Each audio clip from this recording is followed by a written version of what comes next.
The truth always comes at a cost, and in Tulsa King Season 3, Episode 5, that cost is about to destroy everything. Betrayal, loyalty, and a deadly game are all on the line, and someone's about to pay the ultimate price. This episode begins with the calm before the storm, and trust me, you can feel it in the air. On the surface, everything seems like it's under control.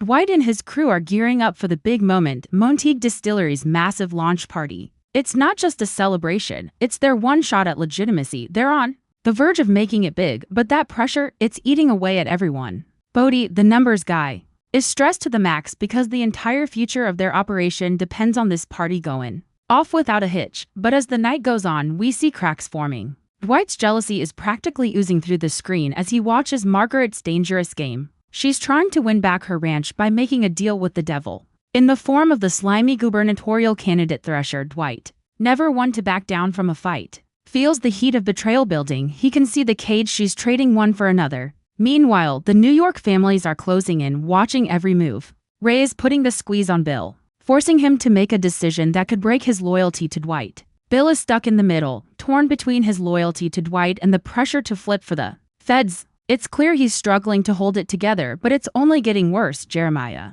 still furious over Dwight's theft of his booze, is planning his revenge. And with all this chaos brewing, the party becomes a ticking time bomb. But here's the kicker, Dwight's entire crew is on edge, ready to explode at any moment. And they don't even realize how deep they're all in until it's too late. The tension builds and builds until we hit the breaking point. Bill, looking like he's about to snap, delivers crucial intel to Dwight about a wire room being compromised. But right when Dwight tries to deal with it, his world gets turned upside down. He gets a call from Deacon, a mysterious figure with no explanation. Seconds later, his FBI handler, Agent Musso, calls, and the world that Dwight thought he had under control starts slipping through his fingers. Musso drops a bombshell. Dwight's phone is bugged. Every conversation, every move is being watched. Musso's got the entire thing under a microscope, pulling the strings from the shadows. This is where the stakes get real. Dwight is no longer just dealing with criminals or rival gangs, he's now in the sights of the feds. And everything he does could be his last move.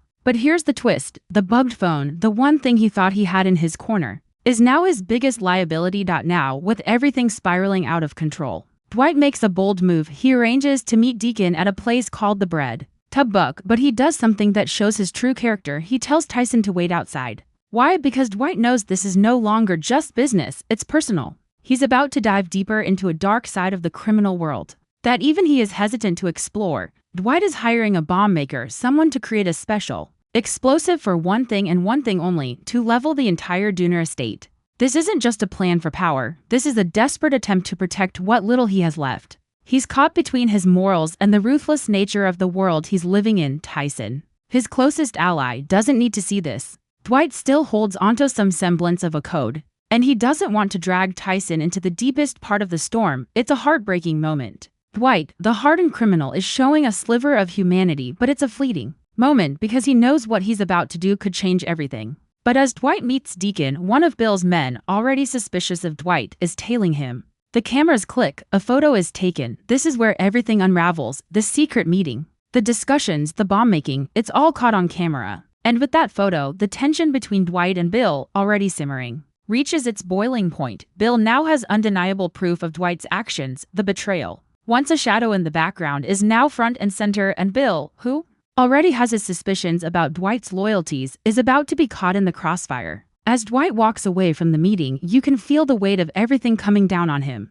This isn't just about running a criminal enterprise anymore, it's about survival. Dwight's empire, built on lies, deceit, and hard work, is on the brink of collapse. The forces working against him are closing in from all sides, from the feds to the rival gangs, to even his own people questioning his every move. And just when you think things couldn't get worse, they do. The party, meant to be the culmination of all of Dwight's hard work, quickly becomes a nightmare. The scene shifts to the launch event where the stress, the ambition, and the betrayals come to a head. Dwight's crew, once a well-oiled machine, is now falling apart. They're not just breaking the law, they're breaking each other. Enter Leary, the arrogant health inspector sent by Jeremiah through the corrupt Attorney General Sackrider. He strolls into the barrel room like he owns the place, ready to tear everything down. His job, to find any excuse to shut down Montague Distilleries. This is more than just a routine inspection, this is a political hit. Leary is a pawn in a game much bigger than him. And he's not going to stop until he finds something to bring Dwight's dream crashing down. But Dwight, as always, is a step ahead. He's ready for anything, or so he thinks. But things take a violent turn when Leary starts shaking down the crew, finding faults with everything he can: improper ventilation, unsecured barrels. It's a hit job, and in that tense moment, Bigfoot, the gentle giant who's been with Dwight through thick and thin, makes an irreversible choice. He doesn't mean to, but he accidentally destabilizes a massive stack of bourbon barrels. They come crashing down, and Leary's skull is crushed beneath the weight. The moment is brutal. The entire room is thrown into chaos. The ice sculpture that Bigfoot had been carving for the party falls apart in the most symbolic way possible. It's a disaster that can't be undone. The crew, once a close-knit team, is now facing something they can never come back from. They've just covered up a homicide on their property. The question isn't just how to keep their empire intact, but whether they can keep their humanity. Mitch, the pragmatist, immediately jumps into damage control mode. He knows the stakes are too high. The body can't be found, and the story has to be twisted. It was an accident, a freak incident. But that's just the beginning of their problems. Just when they think they might get away with it, Jeremiah, along with Cole and his goons, crashes the party, bringing with him more chaos and more trouble. A full-scale brawl erupts. And Jeremiah's anger is palpable. He screams that the bourbon is stolen, a clear attempt to sabotage everything Dwight has worked for. The critics, the investors, the guests, they all scatter in fear. The dream is going up in smoke. And Dwight's whole empire is crashing down in front of him. But amidst the destruction, there's a moment of clarity for Spencer. She's been falling for Cole, but now, as she watches him fight for his father's agenda, she realizes that Cole is nothing more than a puppet. She's not just heartbroken, she's seeing the true face of betrayal. The line between loyalty and self-interest has blurred beyond recognition. And with that realization, Dwight's world is shattered even more. The once solid foundation of his business, his crew, and his trust in people is now crumbling, and the damage is irreparable. The party was supposed to be a celebration, a stepping stone to something bigger, but now, it's a war zone, and Dwight is on the losing side. The stakes have been raised, and everything he's fought for is slipping through his fingers. The night of the launch party arrives, and Dwight's dream is on the verge of becoming a reality. The Montague distillery is buzzing with energy, filled with critics, investors, and the who's who of the liquor world. Bodie, ever the optimist, believes this is their moment to shine, but Dwight, ever the realist, knows that in their world, nothing comes easy. As the guests sip their drinks and mingle, the tension is palpable. Dwight watches every move, every conversation, his mind working overtime to anticipate threats before they materialize. Then, the unexpected happens. Leary, the health inspector, sent by Jeremiah Dunmire through the corrupt Attorney General Sackrider, strides into the barrel room with an air of arrogance. His presence is a clear message. He's here to find fault, not to praise. He begins his inspection, pointing out supposed violations with a smug grin. The crew watches, their nerves fraying with each passing moment. They know this isn't just an inspection. It's a calculated move to bring them down. In the midst of this, Bigfoot, the gentle giant, stands by, trying to maintain his composure. But the pressure mounts. Leary's taunts become sharper, more personal. In a moment of frustration, Bigfoot reacts. He doesn't mean to, but in his attempt to move away from Leary, he accidentally destabilizes a massive stack of bourbon barrels. Time seems to slow as the barrels topple, crashing down and fatally injuring Leary. The room falls silent. The dream Dwight has worked so hard to build is now marred by tragedy. The crew scrambles into action. Mitch, ever the pragmatist, takes charge. He orders the body moved and the scene cleaned up. They can't afford a scandal, not now. The launch is still in progress, and they need to maintain appearances. But the weight of what just happened hangs over them. They've crossed a line, and there's no going back. As the night progresses, the situation worsens. Jeremiah Dunmire, not one to let an opportunity slip by, crashes the party with his son Cole and a group of goons. He accuses Dwight of stealing his formula and attempts to turn the guests against him. The room erupts into chaos. The critics flee, the investors are rattled, and the dream of legitimacy slips further away. Amidst the turmoil, Spencer stands by, watching the events unfold. She sees Cole's true nature, realizing that he's just a puppet in his father's game.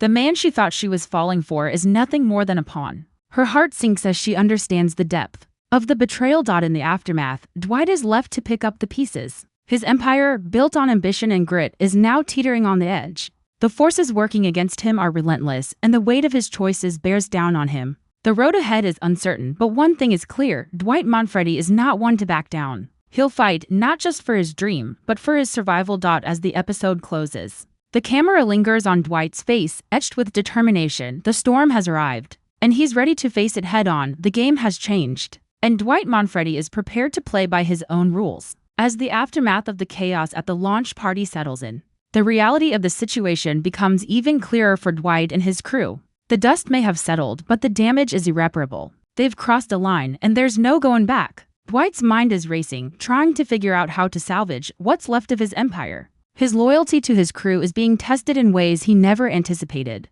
and the pressure to keep everything from falling apart is suffocating. Dwight knows that with the feds closing in, his every move is being scrutinized. He thought he could control the situation, but now he's no longer in charge. Musso, his FBI handler, has him exactly where he wants him, pulling the strings from the shadows. Dwight's phone bugged, his every move monitored. He's living in a prison of his own making. And to make matters worse, Bill, once his closest ally, is spiraling out of control, caught between his loyalty to Dwight and the pressure from the feds to flip. The relationship between Dwight and Bill has always been complicated. Their bond has been built on years of shared experiences, trust, and betrayal. But now it's on the brink of shattering. Bill's suspicions are growing, and Dwight can feel the tension rising when Bill confronts him, demanding answers. It's clear that the trust between them is gone. Dwight's reaction is one of panic, one that exposes his guilt and fear. He doesn't calmly deny the accusations, he explodes in a violent outburst. Something he's never done before. Bill, once the rock Dwight could rely on, is now a liability. He's becoming a loose cannon.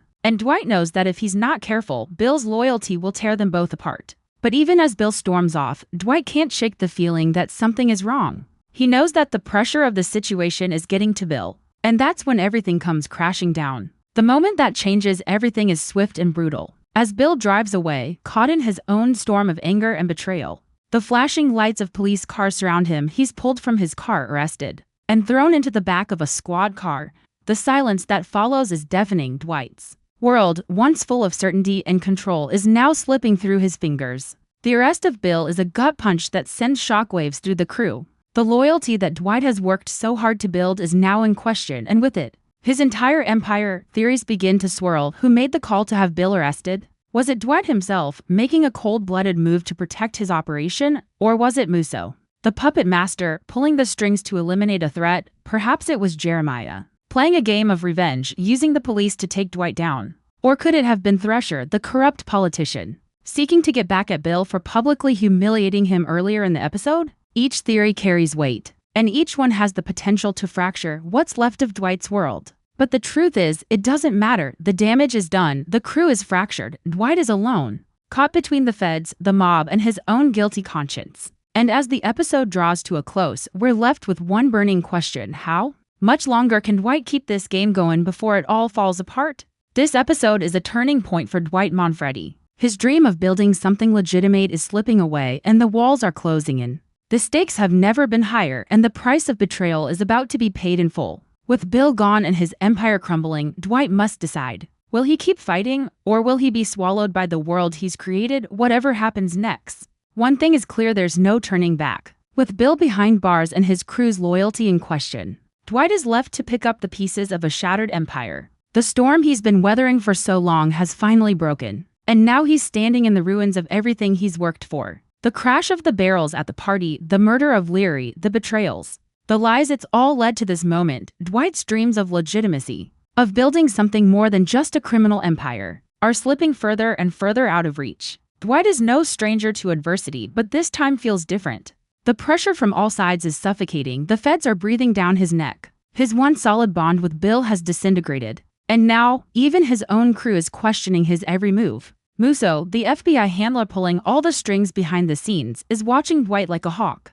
Every call, every text, every action is being monitored. And Dwight is starting to realize that he's no longer the man in control. The bugged phone that he once used as a tool for his advantage has now become his greatest weakness. It's as if Musso is in his pocket, manipulating Dwight's every step, but in Dwight's world, there's no time for weakness. He's been through too much to back down now. As the feds tighten their grip and the criminal world closes in on him, Dwight is forced to make a decision. Does he keep playing the game? Or does he cut his losses and disappear? There's no middle ground, no easy way out. His options are limited, but Dwight has always thrived in chaos. He's not ready to give up just yet. But his path forward is murky at best. The loyalty he once relied on is gone. Bill, his closest ally, is lost to the system, and with it, the last thread of trust that Dwight had in his world. The crew that once followed him without question is now splintering, each person having to choose where their allegiance lies. Dwight's decisions are now more critical than ever. Every move could be his last, every conversation could be the one that breaks him.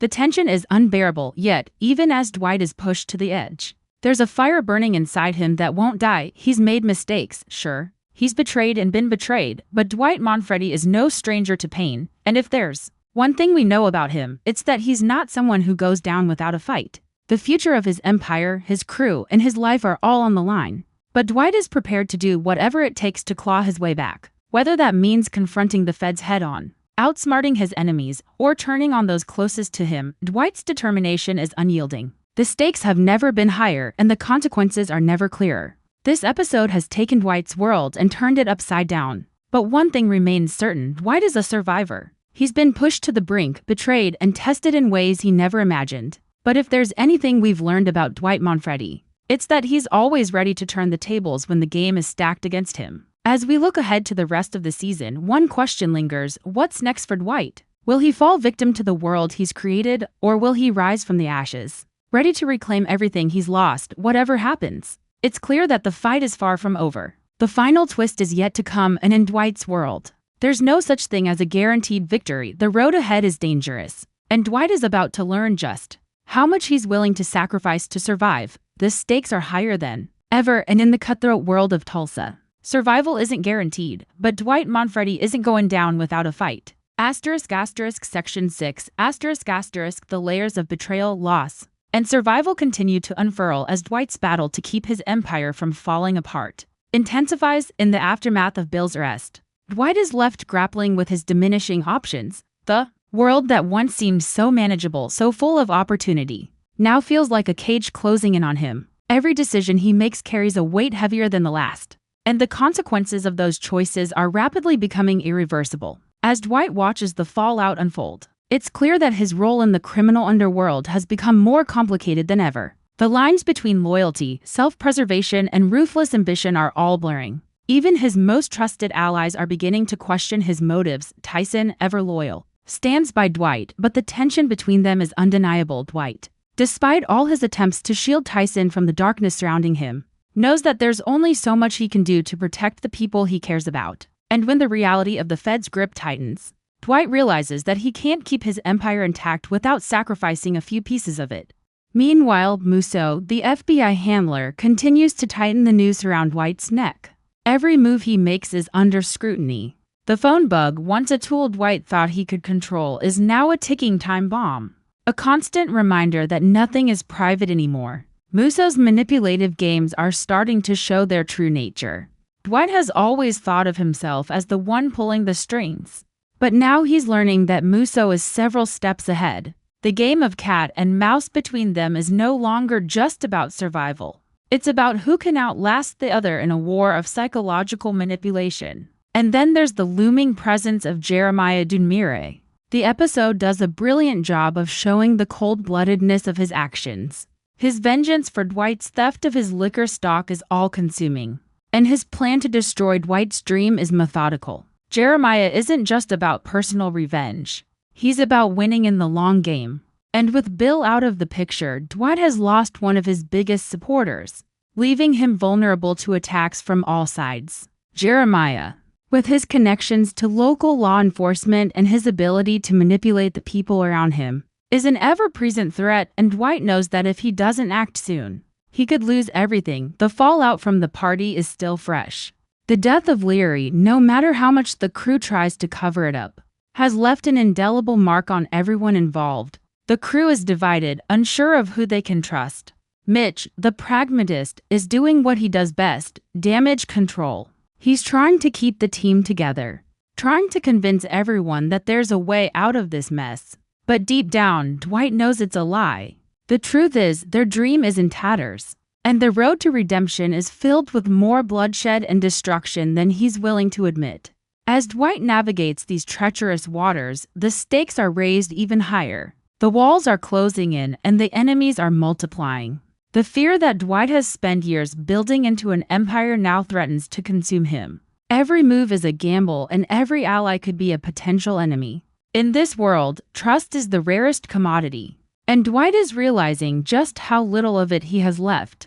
But Dwight is not one to go down without a fight. He's always prided himself on being a survivor, and now more than ever, he has to prove it. With Bill behind bars, with Jeremiah circling like a vulture, and with the feds closing in, Dwight has no choice but to fight his way out. It's not just about building his empire anymore. It's about keeping himself alive in a world that has turned against him. The episode leaves us with a sense of foreboding, as we wonder how much further Dwight is willing to go to save what's left of his operation. How many more people will he sacrifice? How many more lines will he cross before he's truly beyond redemption? The future of Tulsa King is uncertain. But one thing is for sure, Dwight is not ready to give up just yet. The next chapter in Dwight's story is about to unfold, and it promises to be a battle like no other. The stakes have never been higher. And the question isn't whether Dwight will survive, but what kind of man he will become. When the dust finally settles, will he rise from the ashes stronger than before? Or will he be consumed by the very world he helped build? The answer is still unknown, but with every move he makes, Dwight is shaping his fate. The game is far from over, and the next move could change everything.